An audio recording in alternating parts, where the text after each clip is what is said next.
Astaghfirullah. Bismillahirrahmanirrahim.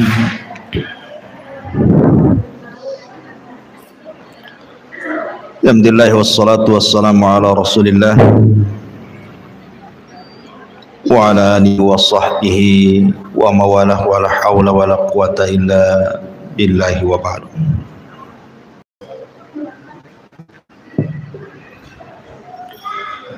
Qala Allah azza wa jalla ya ayyuhalladzina amanu taqullaha haqqa tuqatih wa la tamutunna illa wa antum muslimun, amma ba'd.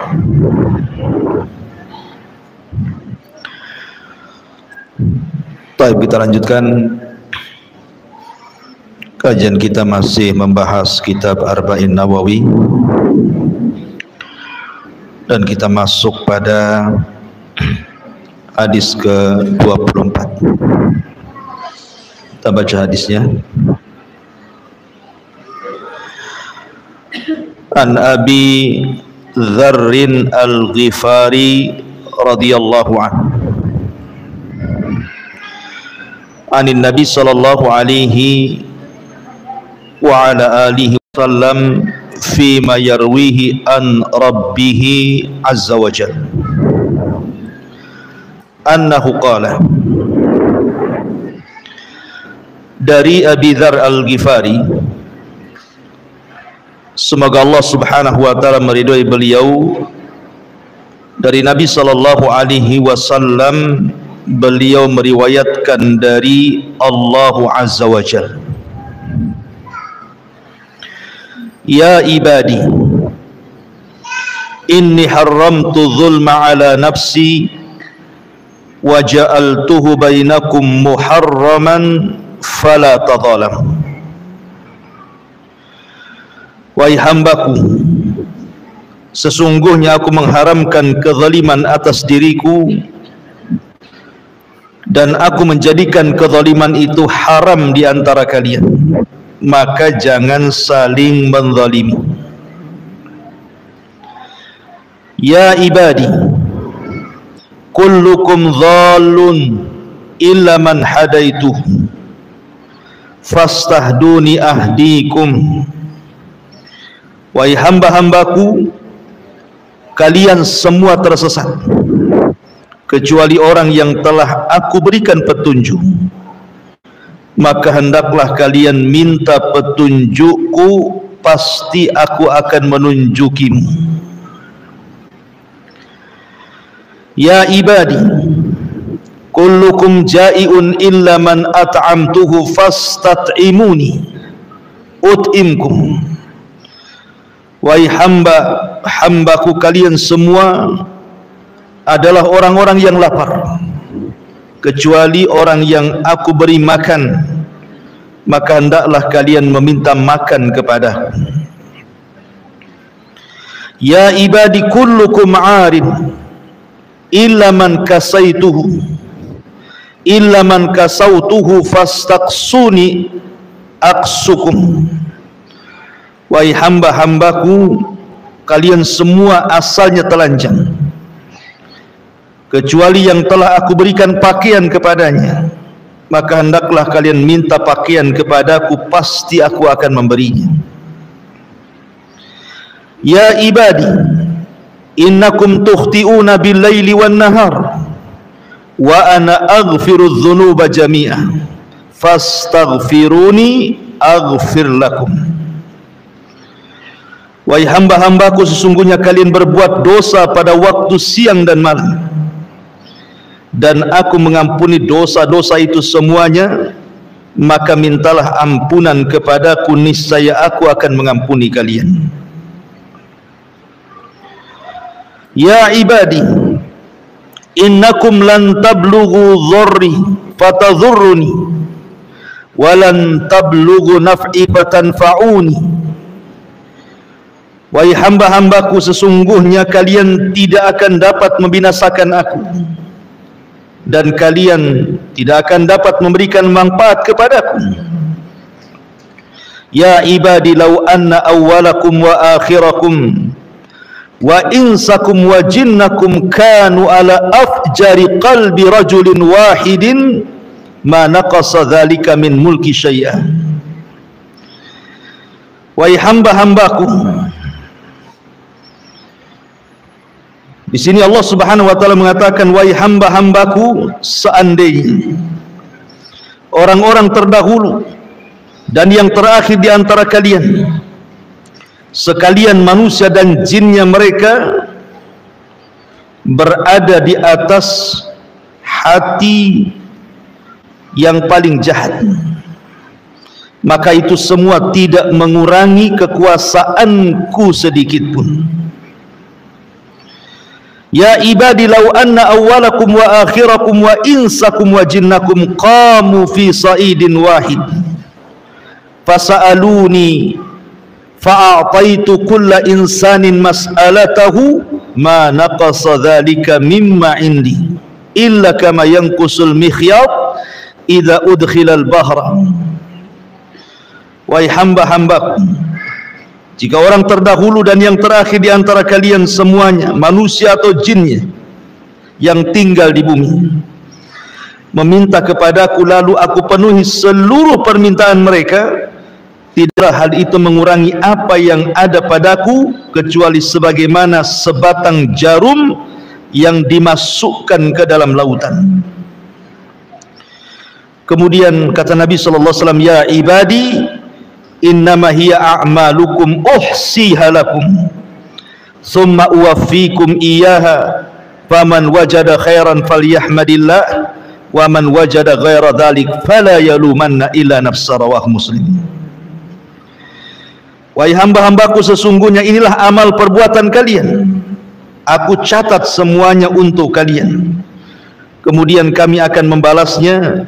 Maka barang siapa yang mendapatkan kebaikan hendaklah bersyukur kepada Allah, dan barang siapa yang mendapatkan selain itu maka jangan sekali-kali ia menyalahkan kecuali dirinya. Hadis ini dikeluarkan oleh Imam Muslim. Baik.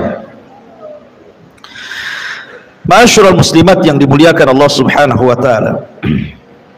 Hadis ini disebut dengan hadis Al-Qudsi.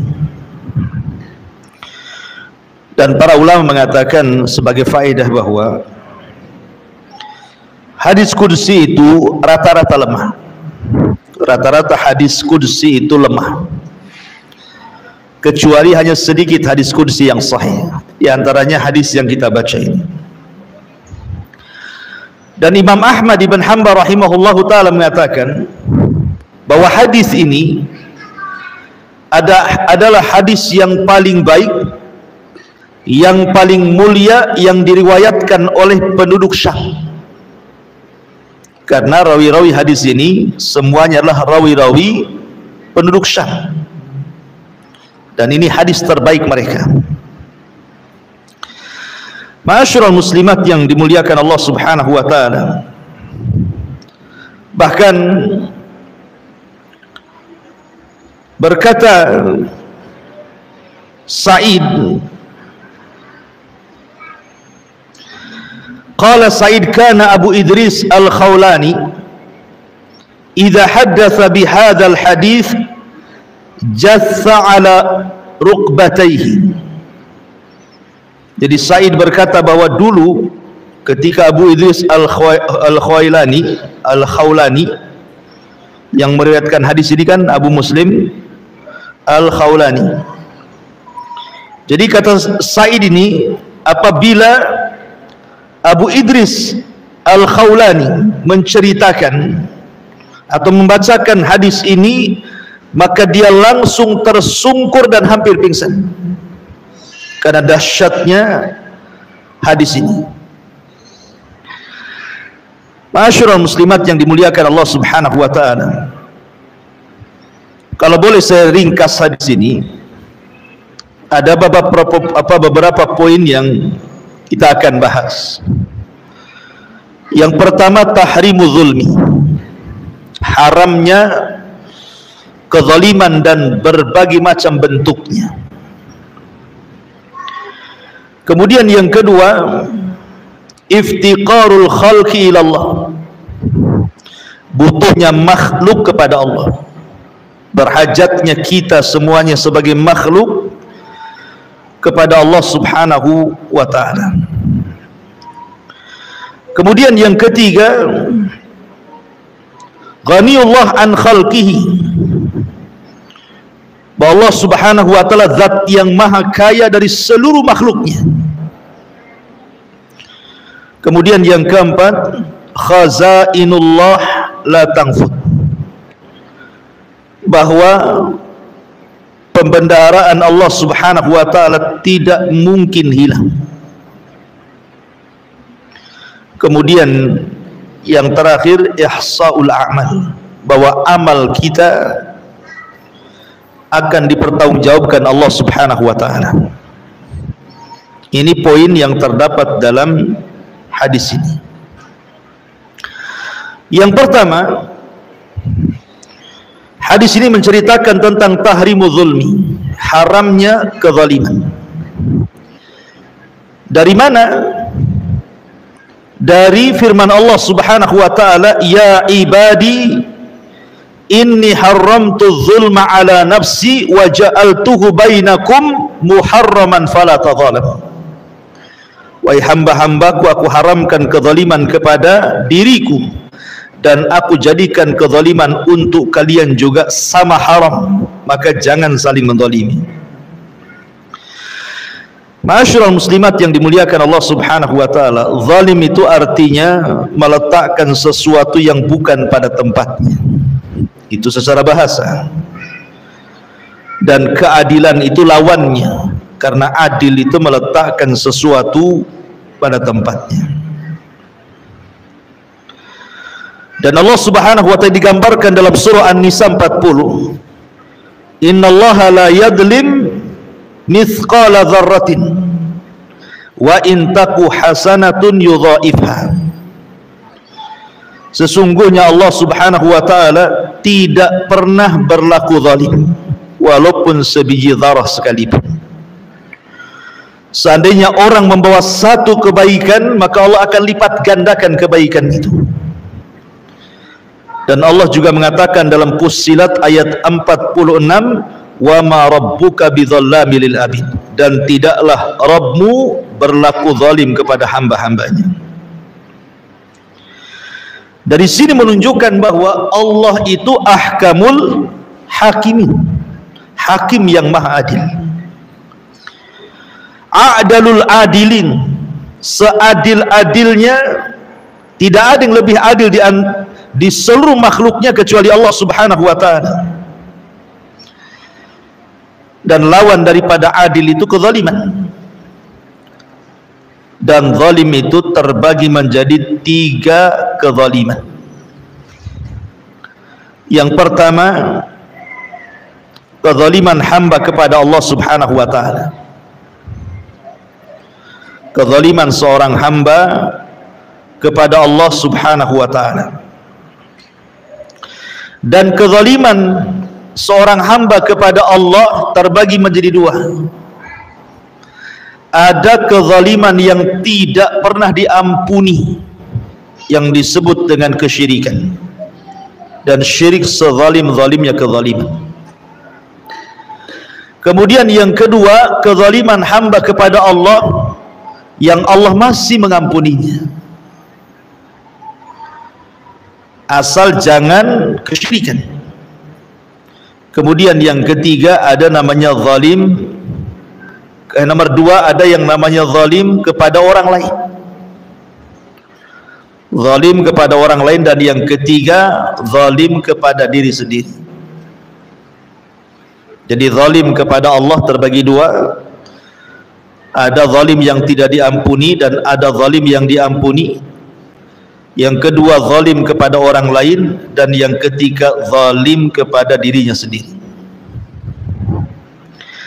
Ma'asyiral muslimat yang dimuliakan Allah subhanahu wa ta'ala, tentu dari 3 kezaliman ini, yang susah mendapatkan ampunan adalah zalim antar sesama hamba. Karena kezaliman antara kita dengan Allah walaupun sampai ke taraf syirik, artinya sezalim-zalimnya kezaliman, kalau kita meminta ampun kepada Allah, maka Allah pasti akan menerima ampunannya.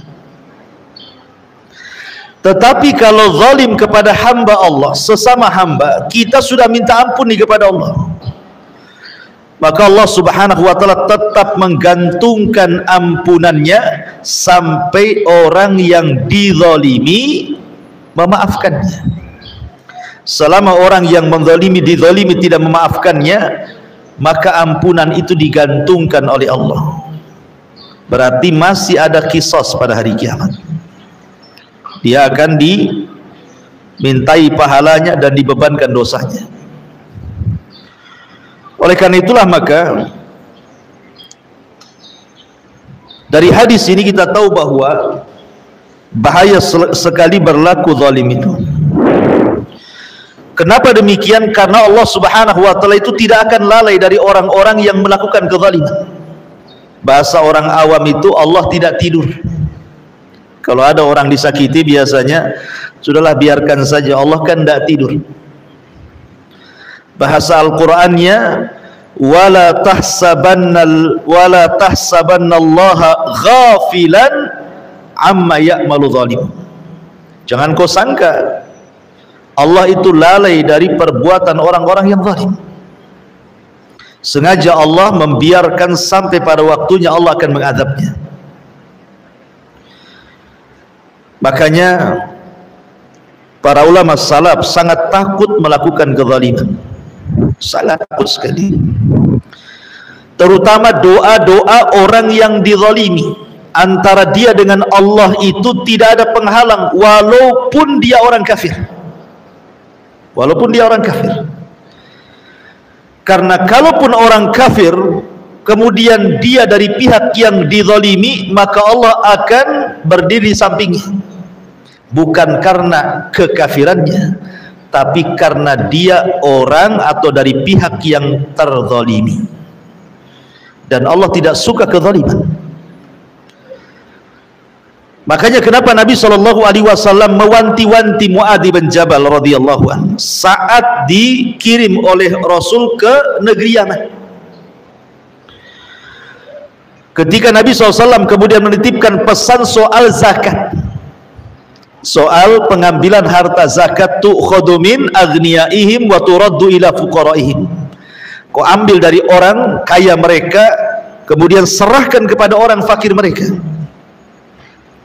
Kata Nabi SAW di ujung hadis, fattaki da'watal madlum, fattaki da'watal madlum, fa innaha laisa bainaka wa bainallahi hijab. Karena doa orang yang dizalimi melesat ke langit sehingga antara dia dengan Allah tidak ada penghalang. Artinya begini, kalau dalam hukum Islam zaman dulu umpamanya orang itu punya peternakan kambing, unta ataupun sapi, maka akan datang dari pemerintah Islam itu mengambil zakatnya, ke peternakan. Nabi SAW melarang tidak boleh mengambil sembarang kambing yang merupakan hak zakat. Umpamanya setiap 40 kambing itu satu kambing, zakatnya kan begitu. Setiap 40 kambing berarti dia harus mengeluarkan zakatnya satu kambing. Lah pengambil zakat ini jangan kemudian langsung main ambil saja. Bisa saja kemudian kambing yang main ambil itu mungkin dia pejantan yang memang dihajatkan dalam peternakan untuk perbaikan keturunan kan itu. Atau mungkin dia kambing yang sedang menyusui anak-anaknya. Jadi tidak sembarang main ambil saja, tapi ambillah yang sedang-sedang saja, tidak terlalu baik, tidak terlalu jelek. Sebab kalau dia asal ambil berarti dia telah melakukan kezaliman. Padahal ini orang ambil zakat nih. Itu saja kata Nabi SAW, fattaki da'watal madlum fa innahu laisa bainahu wa bainallahi hijab. Hati-hati. Nanti kalau orang ini terasa dizalimi kemudian berdoa kepada Allah, antara dia dengan Allah tidak ada penghalang. Urusan ngambil zakat saja disuruh hati-hati. Gimana kalau ngambil barang orang, bukan ngambil zakat. Ngambil barang orang itu kan dalam jual beli macam-macam, entah dengan cara bohong, oh harganya nggak dapat di sana, oh padahal udah dapat harganya, oh untungnya nggak dapat padahal sudah ada untungnya. Itu kan zalim namanya, mengambil hak dengan cara berdusta, kan begitu. Atau jelas-jelas dia mengambil itu dengan cara mengurangi takaran, mengurangi timbangan, mengurangi meteran, tatfif, yang Allah Subhanahu wa taala firmankan wailun lil mutaffifin. Beli jeruk gitu ya, belum di kilo, ibu udah ambil satu. Kalau cocok kilo, kalau tidak cocok udahlah, yang masuk ke perut teman lewat saja. Nah, itu kan zalim tuh. Ataupun zalim secara umum gitu ya, seorang ibu menelantarkan anaknya, tidak mendidiknya. Ataupun seorang suami menelantarkan keluarganya. Atau zalim kepada tetangganya, umpamanya kendaraan main letak saja di depan rumah tetangganya itu, setiap dia mau masuk rumah susah pula kendaraan kita jogrok di situ. Atau kita naruh sampah, sudah betul tuh memang depan rumah sampah itu, tapi kemudian ketika kita meletakkan sampah yang bau tidak segera dibuang, malah kemudian baunya ke tetangganya, zalim juga. Atau ibu punya pohon mangga, dahannya ke tetangganya, lagi buah ibu ambil daunnya pula berserak di depan rumah tetangganya, zalim itu.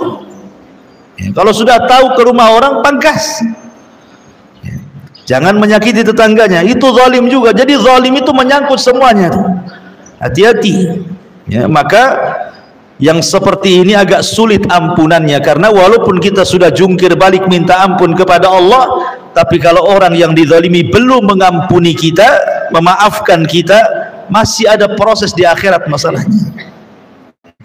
Ma'asyiral muslimat yang dimuliakan Allah Subhanahu wa taala, ini yang pertama, Allah Subhanahu wa taala ingatkan soal kezaliman. Kemudian yang kedua, Allah Subhanahu wa taala mengingatkan di sini tentang iftiqarul khalqi ila Allah azza wa jalla, tentang hajatnya makhluk kepada Allah. Kita ini sangat berhajat kepada Allah. Jangan dibalik, Allah berhajat kepada kita. Tidak, Allah tidak berhajat kepada kita. Yang berhajat itu kita kepada Allah. Makanya kemudian Allah Subhanahu wa taala melanjutkan hadis kudusinya, ya ibadi kullukum dhallun illa man hadaituhu fastahduni ahdikum. Wahai hamba-hambaku, kalian semua tersesat. Kalian semua tersesat. Artinya, ma'asyiral muslimat yang dimuliakan Allah Subhanahu wa taala, manusia ini pada dasarnya sebelum datang petunjuk Allah itu dalam keadaan tidak tahu arah. Bahkan Nabi SAW saja difirmankan oleh Allah, wa wajadaka dhalan fahada, dan aku dapati engkau wahai Muhammad dalam posisi sesat. Maksud sesatnya Rasul bukan sesat yang kita pahami, bukan. Maksudnya sesatnya Rasul itu Rasul tidak tahu cara beribadah karena belum diajarkan ibadah. Dia sudah mentauhidkan Allah. Rasul itu tidak pernah menyembah berhala. Dia bahkan benci dengan berhala-berhala Arab yang disembah orang-orang Arab itu.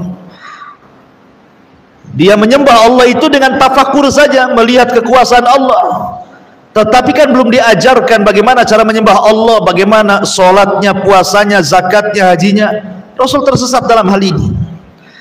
Baru kemudian wa wajadaka dhalan fahada, baru kemudian turun wahyu mengajarkan bagaimana cara menyembah Allah dengan cara sholat, dengan cara puasa, dengan cara zakat, dan begitu seterusnya. Ya. Jadi pada dasarnya manusia itu keadaannya tidak tentu arah. Makanya Nabi SAW bersabda, wa inni khalaqtu ibadi hunafa, Aku dulu menciptakan hamba-hambaku dalam kondisi berada di jalan yang lurus, fajtallat sumus syaitan, tiba-tiba syaitan menyimpangkan semua anak-anak hamba, anak-anak Adam, kecuali orang-orang yang Allah Subhanahu wa taala karuniakan, Allah rahmati sehingga tidak tersesat. Maka dari sini, kalau orang itu berada di lingkungan sesat dan tidak mencari hidayah, maka selamanya sesat. Orang itu kalau tetap berada dalam lingkungan kesesatan, tidak mencari hidayah, maka selamanya dia sesat. Lihat hadis Nabi sallallahu alaihi wasallam, kullu maulud yuladu alal fitrah. Setiap bayi itu dilahirkan terlahir fitrah. Tetapi bayi yang fitrah ini, yang tadinya Islam, bayi ini terlahir dari seorang Nasrani. Bayi ini terlahir dari seorang Yahudi. Bayi ini terlahir dari seorang Majusi. Kalau kemudian bayi ini semakin beranjak besar, remaja, dewasa, tua, tetap di situ, maka Rasul mengatakan fa abawahu yuhawidanihi au yunassiranihi au yumajjisani. Maka pasti bayi ini kalau sudah tumbuh besar pasti dibuat Yahudi oleh bapaknya karena bapaknya Yahudi. Pasti dibuat Nasrani oleh bapaknya karena bapaknya Nasrani. Pasti dibuat Majusi oleh bapaknya karena bapaknya Majusi. Tapi kalau kemudian dia keluar dari lingkungannya, kemudian mencari kebenaran, pasti dia akan diberikan hidayah Islam. Contoh, di zaman sahabat ada seorang sahabat namanya Salman Al-Farisi radhiyallahu anhu. Salman Al-Farisi. Salman Al-Farisi ini dulunya Majusi, ya karena memang bapaknya Majusi, dan bapaknya itulah yang berusaha untuk menjaga api supaya tidak padam. Suatu hari bapaknya sibuk, akhirnya meminta Salman untuk mewakili dia ke kebun. Berangkatlah Salman ke kebun. Rupanya tidak sampai ke kebun, di tengah jalan ada gereja. Maka dia masuk ke gereja itu, kenalanlah dengan seorang pendeta. Kemudian dia melihat bagaimana ibadahnya orang Nasrani. Dari sini ditimbang-timbang, kok masih baik Nasrani dibandingkan Majusi, kata Salman. Dari situ dia tertarik untuk masuk Nasrani. Ketika dia kemudian pulang, dimarahi sama ayahnya, bahkan dirantai. Dan dikatakan bahwa agama Majusi jauh lebih baik dibandingkan Nasrani. Tapi Salman sudah masuk hidayah Nasrani, sehingga dia lari. Kemudian dia meminta rujukan kemana dia harus pergi. Akhirnya dari gereja itu dirujuk supaya jauh ke negeri orang. Di sana ada padri, ada pendeta yang kuat ilmunya. Kau belajar di sana. Rupanya dia sampai di situ dan belajar. Rupanya Allah takdirkan meninggal pendetanya. Kemudian belajar ke pendeta lain, meninggal lagi. Belajar ke pendeta lain, meninggal lagi. Sampai yang terakhir, rupanya itu tahun kemunculan Nabi. Pendeta ini mengatakan bahwa kau harus berangkat ke negeri yang di situ penuh dengan pohon kurma. Tunggu di situ. Nabi itu akan sampai negeri itu, katanya. Akhirnya kemudian dia berusaha untuk sampai ke negeri tersebut, numpang kafilah yang dari Syam ke Arab. Rupanya oleh kafilah dagang itu malah diperbudak, dijadikan budak, dijual ke orang Yahudi Madinah. Tetapi justru dengan cara itulah setelah Rasul hijrah dari Mekah ke Madinah, Salman mendengar bahwa ada orang ngaku Nabi. Dia teringat dengan ramalan pendetanya. Akhirnya kemudian dia pun mencocokkan tanda-tanda kenabian yang diceritakan pendetanya dengan Rasul sallallahu alaihi wasallam, dan semuanya ada pada Nabi. Sejak itulah dia masuk Islam. Jadi hidayah itu dicari. Kalau dia tetap bersama bapaknya, ya selamanya jadi Majusi, kan begitu ya. Makanya kenapa ketika kita membaca Al-Fatihah itu dalam setiap solat kita minimalnya 17 kali dalam sehari itu, kalimat ihdinas siratal mustaqim itu apa sih maknanya? Kita kan selalu dalam salat ihdinas siratal mustaqim siratal ladzina an'amta alaihim ghairil alaihim waladhdallin. Apa sih makna ihdina itu? Kata para ulama, makna ihdina itu 3. Satu artinya sabitna, ya Allah tetapkanlah hidayah yang sudah kau berikan kepada. Makna yang kedua zidna, ya Allah tambah, bukan hanya tetapkan, tambah lagi hidayah itu. Kemudian makna yang ketiga fima sayati, ya Allah berikan hidayah bukan hanya hari ini saja, tetapi juga ke masa-masa yang akan datang, tetaplah saya di atas hidayah. Makanya wajar orang yang kemudian membaca ihdinas siratal mustaqim dalam setiap solatnya, dan dia paham mana ihdinas siratal mustaqim, dia minta ditetapkan hidayah, dia minta ditambah hidayah, dia minta hidayah itu terus sampai ke masa depan. Maka orang yang solatnya seperti ini, maka Nabi Allah subhanahu wa ta'ala berfirman, innas salata tanha anil fahsyai wal munkar. Salat itu pasti mencegah dia dari perbuatan keji dan mungkar. Kenapa? Karena hidayah masuk. Berarti orang yang habis salat masih melakukan perbuatan keji dan mungkar, jangan-jangan dia tidak serius ketika membaca ihdinas siratal mustaqim. Itu yang menjadikan salat ini mempengaruhi keluar salat itu gara-gara hidayah. Makanya ketika baca Fatihah itu di sini ditekankan ini ihdinas siratal mustaqim, supaya Allah berikan hidayah kepada setiap orang yang salat itu. Ya. Jadi di sini yang kedua, bahwa kita sangat berhajat kepada hidayah. Dan orang yang sudah dapat hidayah, ibu ya, seperti orang sudah dapat Islam itu sudah hidayah. Tetapi ada yang lebih menguatkan hidayah Islam. Apa itu? Sunnah. Makanya Imam Ahmad, ketika dikatakan kepada Imam Ahmad, man mata alal Islam mata ala khair, siapa yang mati di atas Islam berarti mati di atas kebaikan. Kata Imam Ahmad, waihak, bukan begitu, celaka engkau, bukan begitu. Tetapi man mata alal Islami was sunnah mata alal khair. Tetapi orang yang meninggal di atas Islam dan juga sunnah baru dikatakan mati di atas kebaikan. Karena banyak orang yang KTP-nya saja Islam, tapi ajaran-ajaran Rasul tidak pernah dilakukan.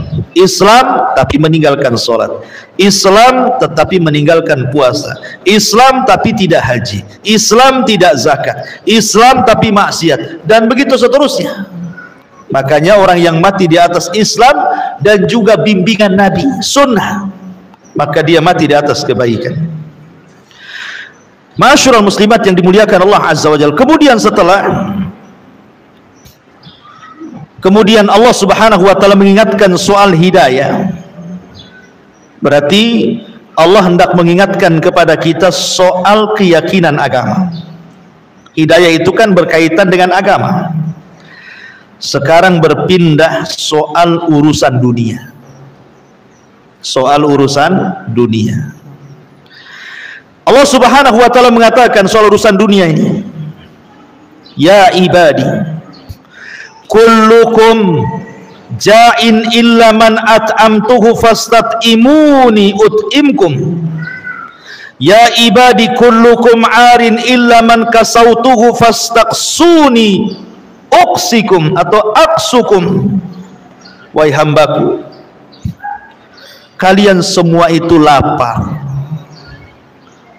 kecuali orang yang kuberi makanan, maka minta makanan itu dariku, maka aku akan berikan makanan untuk kalian. Dulu loh ya wahai hambaku, kalian ini telanjang, tidak berpakaian, aku yang memberikan pakaian kepada kalian, maka mintalah pakaian kepadaku, kuberikan pakaian untuk kalian. Di sini Allah Subhanahu wa taala ingatkan dua perkara. Pertama soal makanan, yang kedua soal pakaian, karena dua perkara ini yang dihajatkan manusia. Dua perkara ini yang dihajatkan manusia kan. Orang makan nggak berpakaian disangka gila, ya kan? Orang berpakaian tak makan mati juga. Makanya dua perkara ini dihajatkan oleh manusia. Semua manusia berhajat kepada dua perkara ini, makan dan juga pakaian. Kalau orang bisa makan, ada pakaian, nikmat hidupnya. Satu saja kurang, bermasalah hidupnya. Dan dua-duanya datang dari Allah Subhanahu wa ta'ala, maka minta kepada Allah. Ibu makan apa, Bu? Makan nasi. Nasi dari mana? Dari biji padi. Biji padi dari mana? Ya dari tangkai padi. Tangkai padi tumbuh dari mana? Balik lagi ke biji padi. Kan itu ya. Sekarang ada biji padi, kita tanam nih depan rumah di pot. Siapa yang menumbuhkan biji padi itu? Allah. Makanya pekerjaan yang paling tawakal itu petani. Taruh, tunggu. Itu petani itu. Ditaruh, disiram, ditunggu. Lain dengan penjahit, sudah ada bahannya, umpamanya beli bahan, ditaruh, ya tetap saja nggak jadi celana dia. Ditaruh jadi baju, enggak dikerjakan kan. Kalau biji main lempar saja, apalagi negeri subur, dilempar saja biji itu, tahu-tahu tumbuh. Loh, siapa yang numbuhkan dia? Walaupun tidak semua biji tumbuh, tapi kita bisa melihat yang tumbuh. Pertanyaannya, siapa yang membuat dia tumbuh? Kalau bukan karena Allah Subhanahu wa ta'ala. Ya. Maka kenapa kemudian Allah Subhanahu wa ta'ala berfirman, "Falyanzuril insan ila ta'ami." Hendaklah manusia melihat, merenungkan makanan yang dimakan. Tahu enggak kalau makanan itu berasal dari Allah? Allah yang menumbuhkan semua makanan. Semua makanan yang kita makan itu kembali kepada tumbuhan kan? Ibu mau makan roti, mau makan apa, itu bahan-bahannya balik ke tanah tuh. Pakaian juga sama. Emang pakaian kita ini dari mana? Kalau bukan dari tumbuh-tumbuhan? Oh, sutra ada pakai ulat. Ulat pun makan itu juga dari tumbuh-tumbuhan, dari tanah juga kan begitu ya. Semua kembali ke tanah yang Allah tumbuhkan. Dari sini bahwa Allah ingatkan bahwa yang menyediakan makanan untuk kita, yang menyediakan pakaian untuk kita itu Allah, itu maksudnya dalam hadis ini ya. Jadi kita diingatkan, kita ini sangat berhajat kepada Allah, sangat iftikar, berhajat kepada baik urusan dunia kita, termasuk juga urusan agama kita, dan semua akan ditanya di hadapan Allah. Makanya ketika kita membahas dulu suratul Kautsar, surah Al-Hakumut Takatsur, ketika membahas ujung ayat daripada surah Al-Hakumut itu, la tus'alunna yauma idzin anin na'im, kalian akan ditanya kelak pada hari kiamat tentang nikmat. Sebagaimana mengatakan nikmat di sini pakaian, makanan, minuman, tempat tinggal, kendaraan, semua akan ditanya.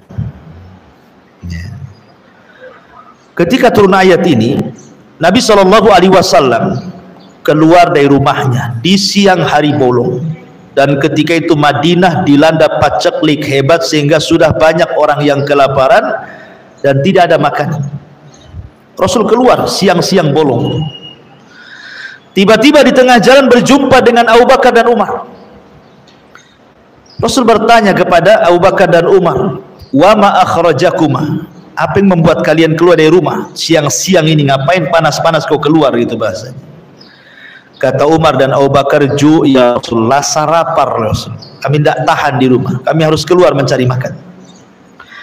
Kemudian keduanya juga bertanya, "Wa ma akhrajaka ya Rasulullah?" Kalau begitu apa yang membuat Anda keluar wahai Rasul?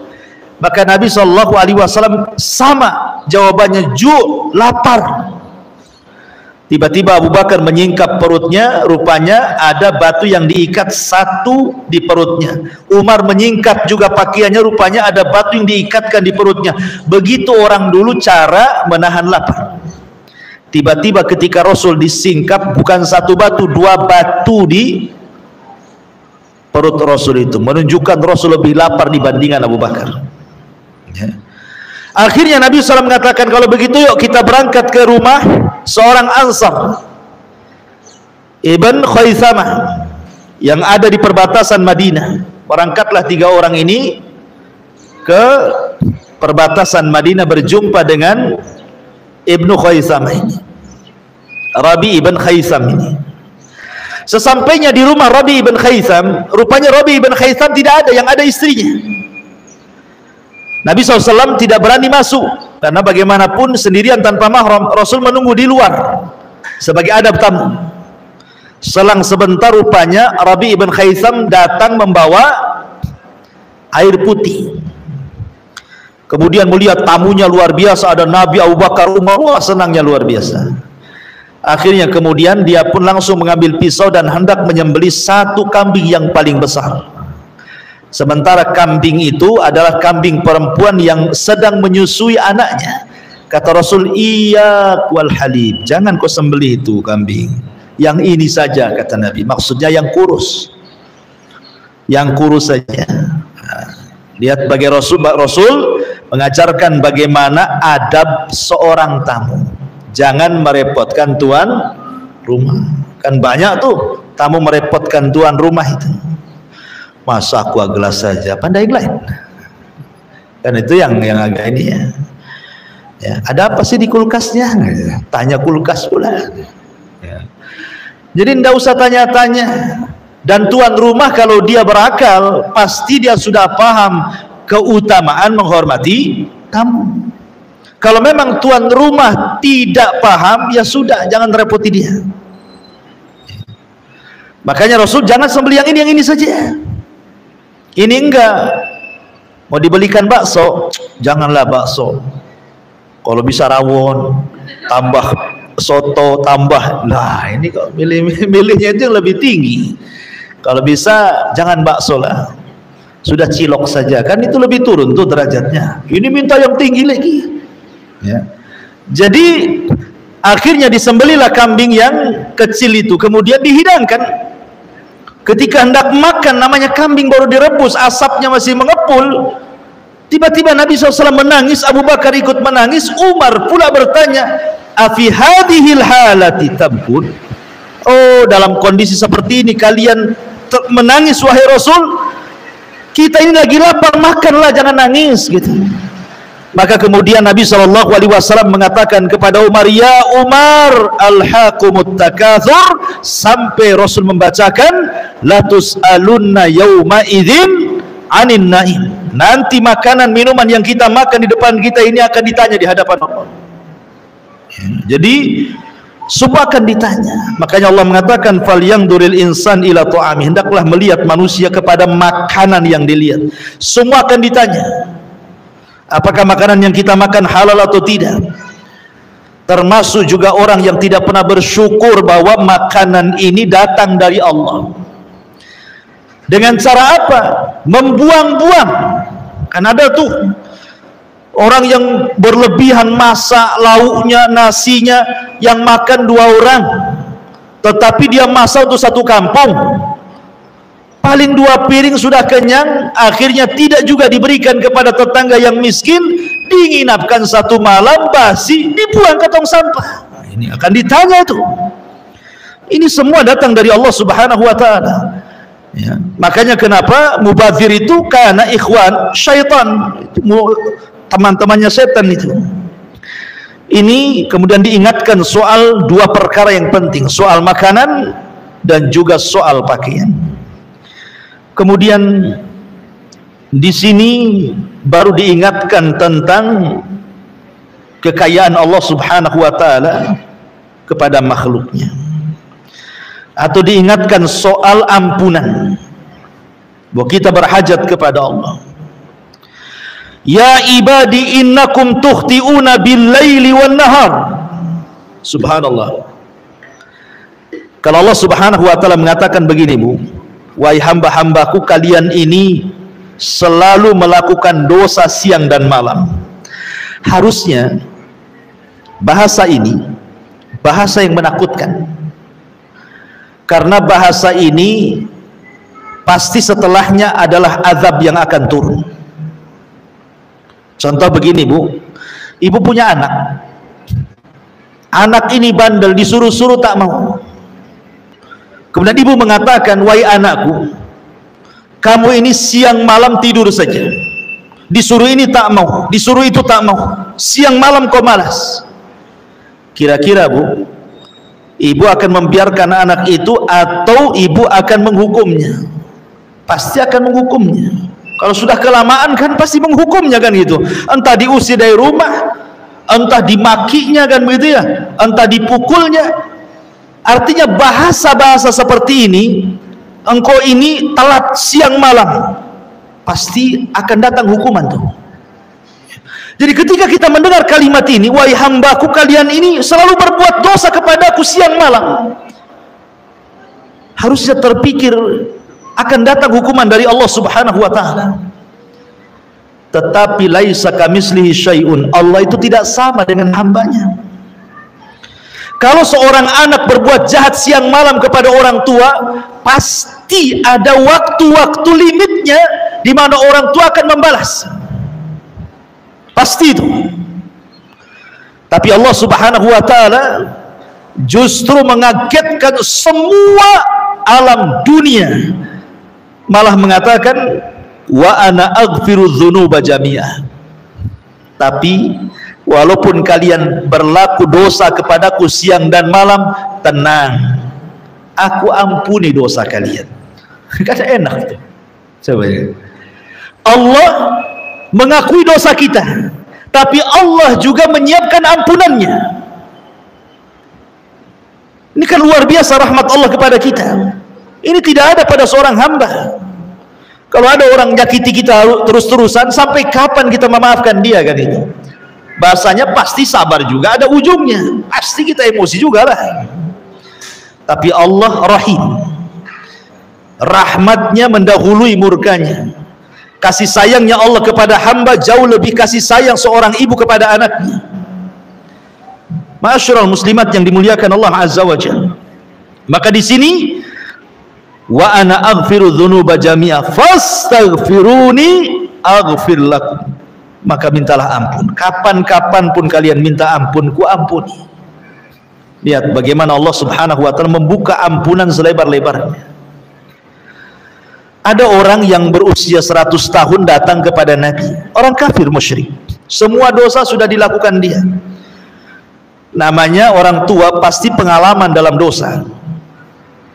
Kalau anak muda kan tidak pengalaman dalam dosa, dia sedang mencoba dosa. Tapi orang tua itu sudah pengalaman dosanya. Sehingga orang ini datang kepada Rasul mengatakan, ya Rasulullah, inni fa'altu dzamban 'azima law wuzi'at ala ahli al-qaryati lawasi'atkum.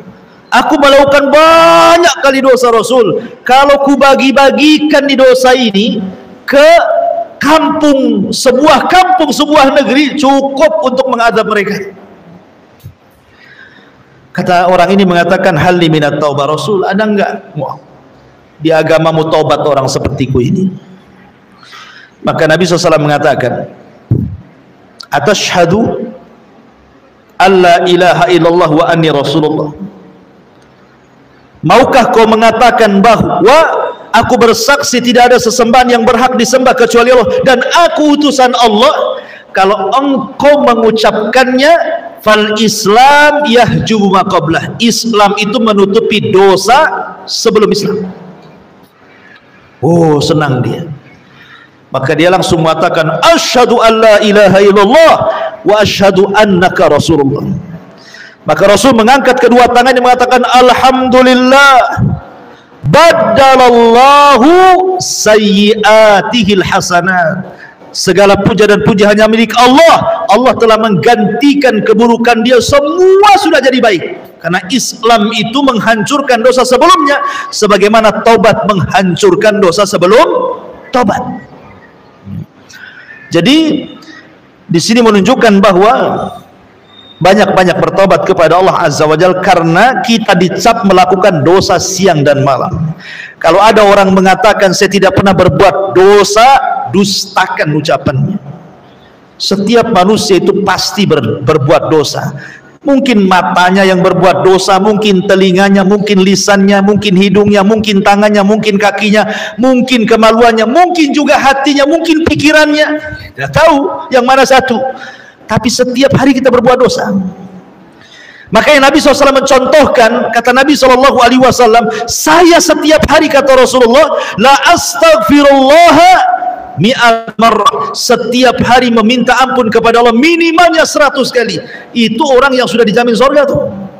Lah kita nggak ada jaminan, neraka sudah jelas, tapi enggan juga kita membaca astagfirullah setiap hari. Habis sholat saja yang disuruh 3 kali saja nggak baca. Sempurna itu salam ke kanan ke kiri sambil lari, selesai sholatnya. Ini kan masalah jadinya. Kemudian setelah itu Allah Subhanahu wa ta'ala ingatkan lagi tentang bahwa Allah itu kaya, bahwa pembenaran Allah itu tidak akan lenyap. Seberapalah makhluk Allah itu dengan Allah Subhanahu wa ta'ala. Bahasanya begini, Allah Subhanahu wa ta'ala tidak termadaratkan dengan maksiat kita, dan Allah tidak termanfaatkan dengan ketaatan kita. Ingat ya, itu kaidah tuh. Sehebat apapun taat kita kepada Allah, tidak manfaat bagi Allah. Sehebat apapun maksiat kita kepada Allah, tidak memadaratkan Allah sedikit pun. Bahasa lainnya, kalau satu dunia ini bermaksiat kepada Allah, tidak mengurangi kekuasaannya. Kalaupun satu dunia melakukan ketaatan kepada Allah pun tidak menambah kekuasaannya. Allah itu tidak berhajat kepada kita. Kalau analogi yang lebih dekat lagi begini, Bu. Ibu ketika punya uang ingin bersedekah kepada fakir miskin. Sekarang yang berhajat itu kita yang bersedekah atau fakir miskin? Mungkin pikiran kita fakir miskin yang berhajat kepada kita, kan begitu? Dipikirnya orang sedekah itu karena orang miskin butuh sama kita. Itu paradigma yang keliru. Jadi kalau ibu hendak bersedekah, yang butuh itu kita kepada dia, bukan dia kepada kita. Karena sedekah itu manfaatnya bukan untuk orang miskin itu, tapi manfaatnya kembali ke kita, gitu maksudnya. Dengan bersedekah bertambah kemudian harta kita, ma naqasa min mali sadaqah. Tidak akan berkurang harta yang disedekahkan. Untung masih ada orang miskin, saya bisa bersedekah. Akhirnya harta kita walaupun tidak bertambah, minimalnya tidak berkurang. Kan begitu ya? Dengan bersedekah akhirnya kesehatan kita dijaga oleh Allah. Kalau tidak ada orang miskin yang kita sedekahkan, mungkin kita sudah sakit-sakitan. Dengan sedekah Allah buatlah kita sembuh penyakitnya. Minimalnya walaupun tidak ada penyakit, ataupun tidak disembuhkan penyakitnya, yang ada tidak ditambah penyakitnya. Ataupun kita ketika bersedekah kepada fuqara wal masakin, Allah mudahkan setiap kesulitan kita jadi kemudahan. Kalau bukan karena mereka, sulit teruslah hidup kita itu. Jadi dari sini kita tahu yang berhajat dengan sedekah kita itu bukan kita, bukan orang miskin kepada kita, tapi kita yang butuh orang miskin. Nah, itu paradigma yang benar tuh. Seperti itulah, bahwa sehebat apapun kita taat tidak menjadikan manfaat bagi Allah, sehebat apapun orang maksiat tidak pula memadaratkan Allah. Perhatikan di sini. Allah Subhanahu wa taala mengatakan, ya ibadi, innakum lan tablughu dhurri fatadhurruni walan tablughu naf'i fatanfa'uni. Allah Subhanahu wa taala mengatakan, wahai hamba-hambaku, sesungguhnya kalian tidak akan dapat membinasakan aku, dan kalian tidak akan dapat memberikan manfaat kepadaku. Sehebat apapun kita taat, tidak manfaat bagi Allah. Sehebat apapun maksiat, tidak memadaratkan Allah. Artinya ketaatan itu kembali kepada kita. Sebagaimana maksiat juga dampaknya akan kembali kepada orang yang bermaksiat.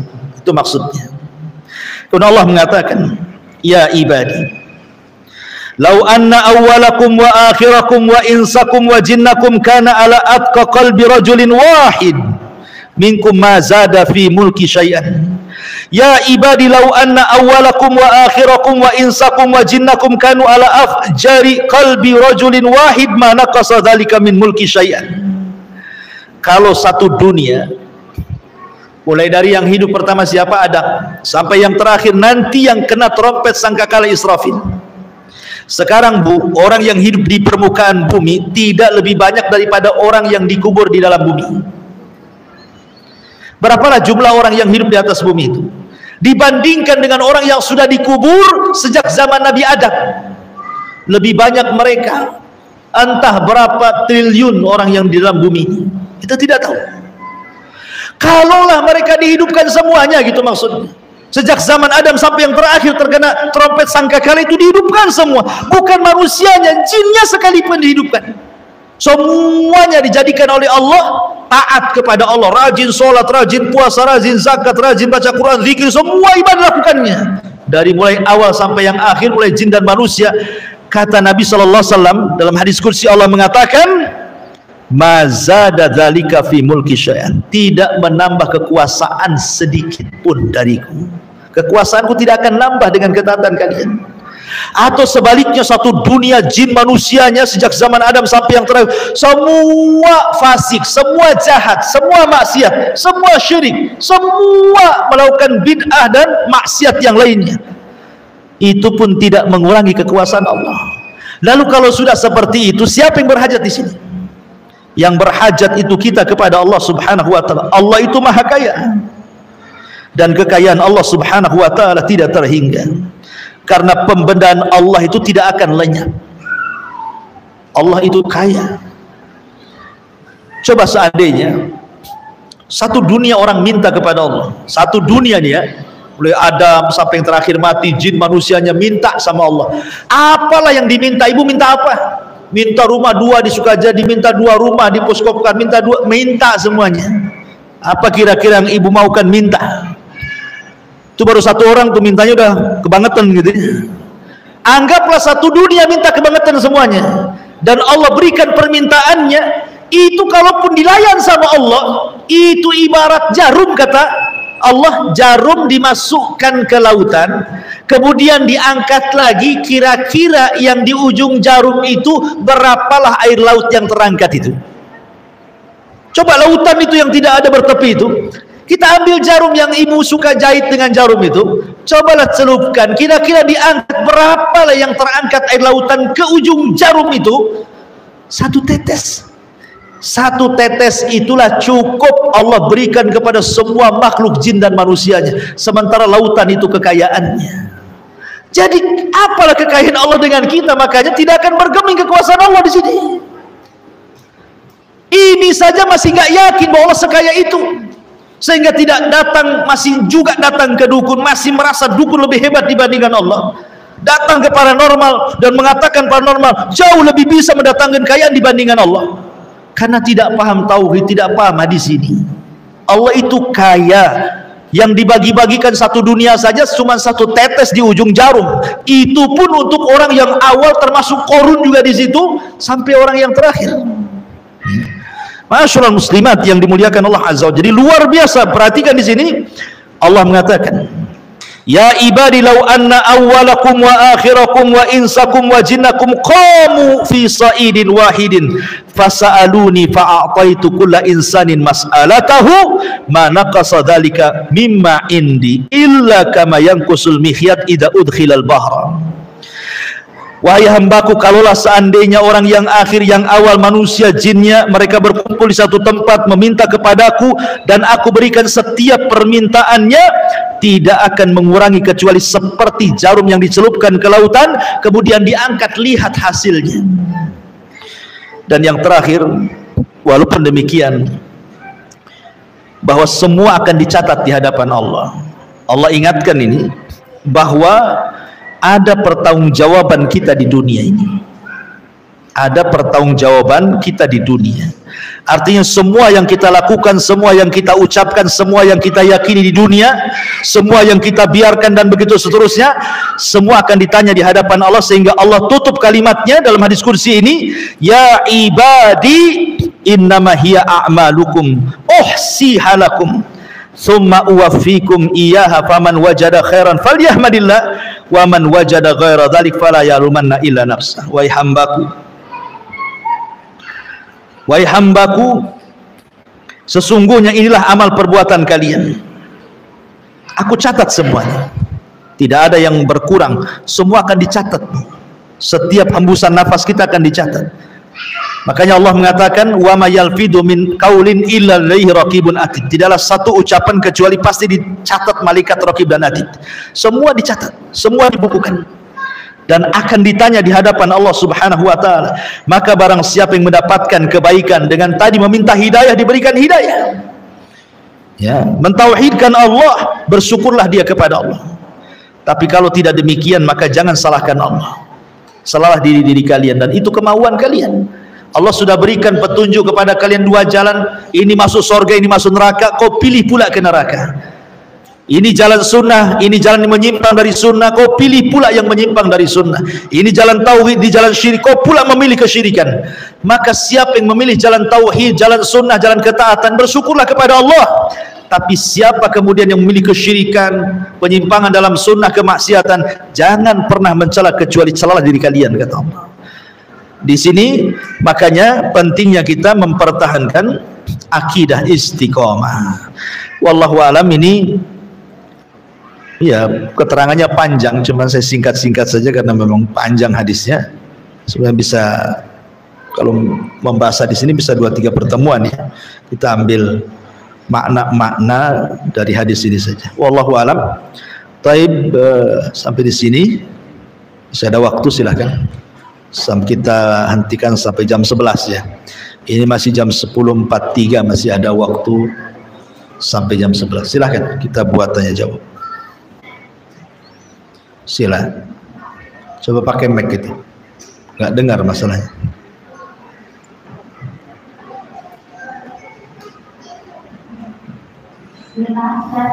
Bisa pernah bilang katanya, apakah kalau kegiatan yang sunnah untungnya tidak bisa? Setiap harta yang hilang, Iya, sebenarnya kehilangan harta, apa itu?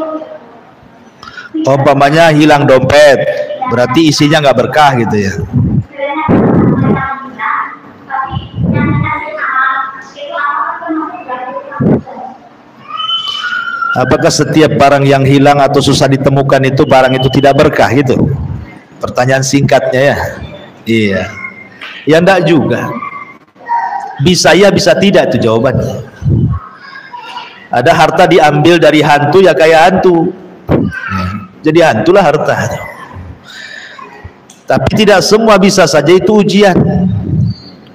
Allah sedang menguji dengan kehilangan barang. Nabi Ayub alaihi salatu wassalam diuji dengan kehilangan harta. Semua hartanya, apa tidak kita katakan Nabi Ayub tidak berkah hartanya? Dia Nabi. Berarti Allah sedang uji dia, supaya Allah tahu apakah dia sabar atau tidak.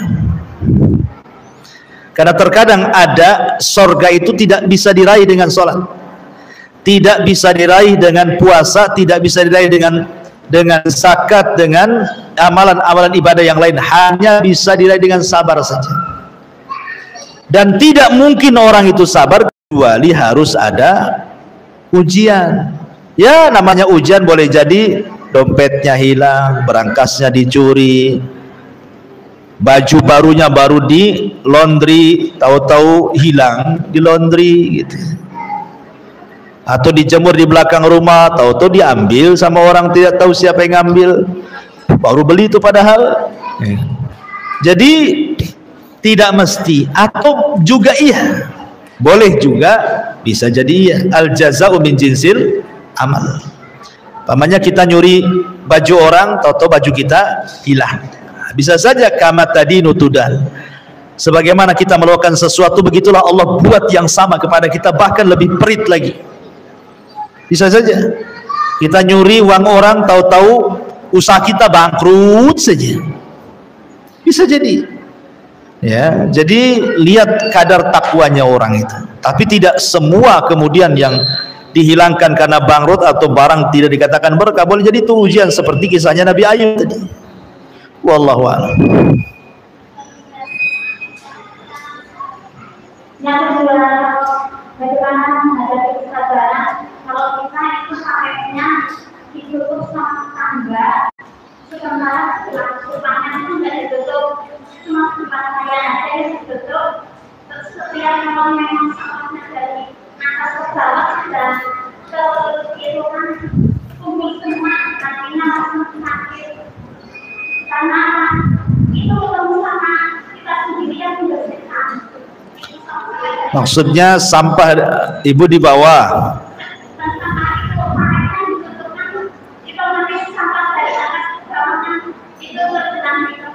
Iya.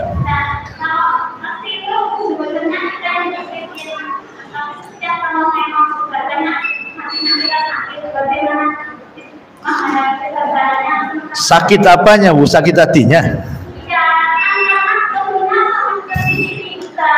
Kenapa nggak bilang sama RT-nya? Nggak ada RT-nya di situ ya? Iya, walaupun gue lulu itu kan mesti ada PRT, ada PRW situ.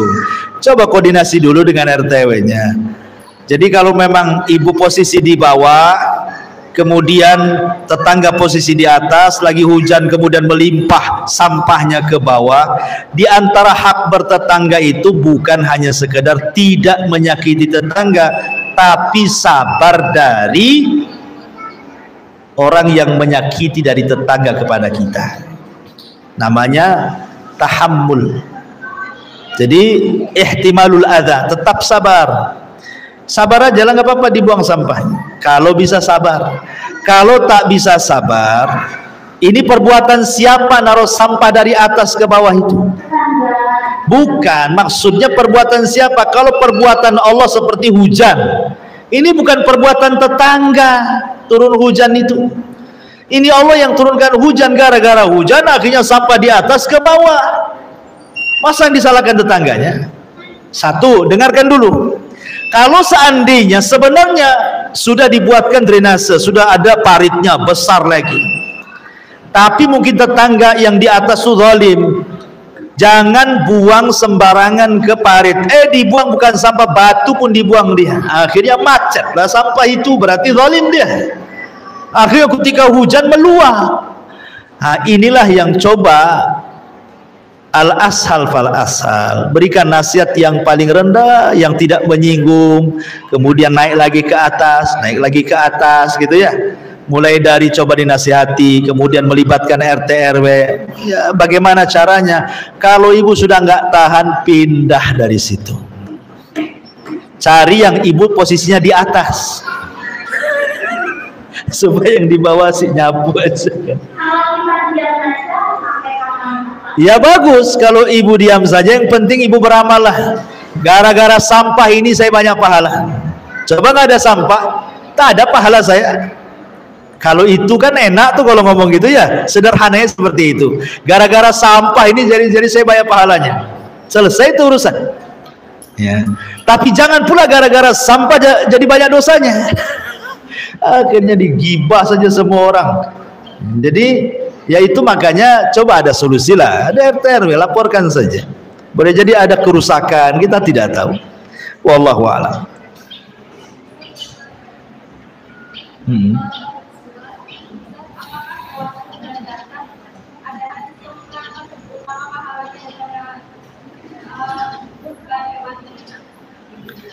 Tidak ada dalilnya. Memang kalau bicara tentang masalah kurban, apakah yang utama jantan ataukah yang betina? Hampir semua riwayat memang yang jantan itu lebih utama. Maksudnya kalau dia besar, gemuk, sebagaimana hadis Rasul. Rasul berkorban dengan 2 kambing yang bertanduk dan gemuk. Dan begitu ya. Sekarang masalahnya ini hewannya jantan, bertanduk, kurus, ceking, udah tua, nggak ada sumsumnya. Yang satu betina, memang tak ada tanduknya, gemuk, besar, berat, kayak dagingnya. Ya bagus betina lah. Makanya kaedah kurban itu yang mana yang lebih manfaat itu yang lebih afdal. Kalau kambing betina lebih manfaat, lebih banyak dagingnya, orang miskin lebih banyak dibagi, lebih afdal daripada jantan tapi kurus, kering, nggak ada dagingnya, si tulang semua. Akhirnya di sop nggak ada yang di sop, tulang semua, nggak ada dagingnya. Ya mendingan yang gemuk lah. Ya, karena tidak ada larangan antara jantan betina. Tapi kalau memang bisa jantan gemuk, warnanya persis seperti yang disifatkan Nabi, itu lebih baik. Ya, makanya korban itu jangan dadakan. Kalau bisa tahun depan korban, tahun ini sudah nabung. Jadi dapatnya yang bagus. Tapi kalau dapat duit baru beli korban, ya segitulah duitnya. Kadang-kadang nawar lagi, ya kan? Ya tambah yang kecil lah. Nanti yang punya kambing pun, oh kalau segitu yang ini saja, kan begitu ya. Dia pasti ditunjukkan ke yang kurus kan itu ya. Nah, tapi kalau banyak duitnya kan pasti ditunjukkan ke yang gemuk. Berani berapa sekian? Oh tunggu dulu, carikan yang bagus, kan begitu ya. Wallahu a'lam. Iya.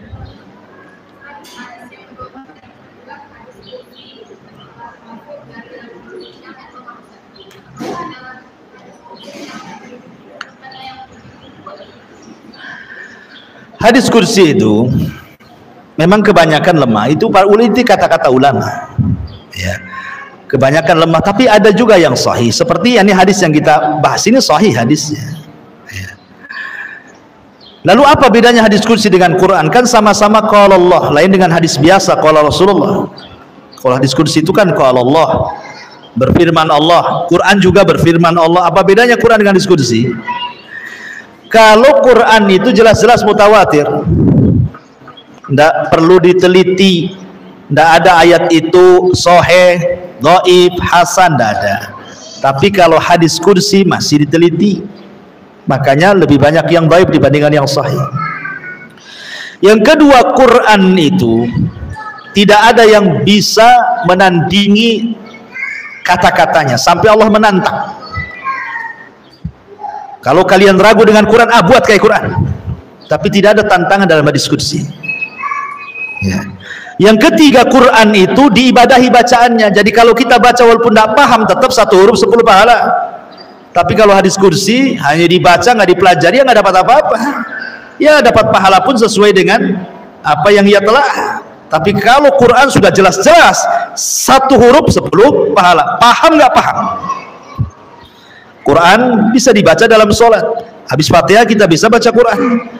Nggak boleh habis waladhdallin wal maghdubi alaihim kemudian an Abi Dzarrin, nggak bisa. Ya nggak bisa dijadikan sholat. Bagi sebagian para ulama memegang mushaf itu berwudu membaca Quran kan. Kalau diskusi tidak ada perintah wudu. Jadi ada juga yang mengatakan kalau Quran itu lafaz dan maknanya datang dari Allah, ngeplak seperti itu. Tapi kalau diskusi itu maknanya datang dari Allah, tapi lafadznya dari Nabi Shallallahu Alaihi Wasallam. Ada juga yang mengatakan seperti itu. Dan banyak lagi perbedaan Quran dengan hadis kursi. Ya. Karena sama-sama, cuman kalau dikatakan bahwa hadis kursi itu kan langsung antara Rasul dengan Allah. Kalau hadis biasa, kalau Quran itu lewat perantara Jibril. Karena ada yang mengatakan, oh kalau gitu hadis kursi lebih hebat. Karena Quran lewat perantara, hadis kursi tidak langsung dengan Allah. Tidak. Ya tadi pembedaannya, tetap Quran di atas hadis kursi dibandingkan hadis kursi. Tetap Quran di atasnya. Karena Quran itu tidak perlu diteliti lagi. Kalau hadis kursi di penelitian para ulama, makanya kebanyakan lemah daripada sahihnya. Jadi itu harus dipahami tentang hadis kursi. Wallahu a'lam. Ya.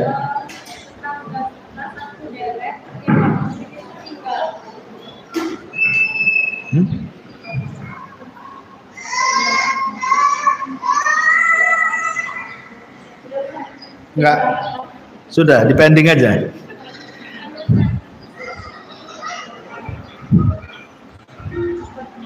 Mana sudah jam 11.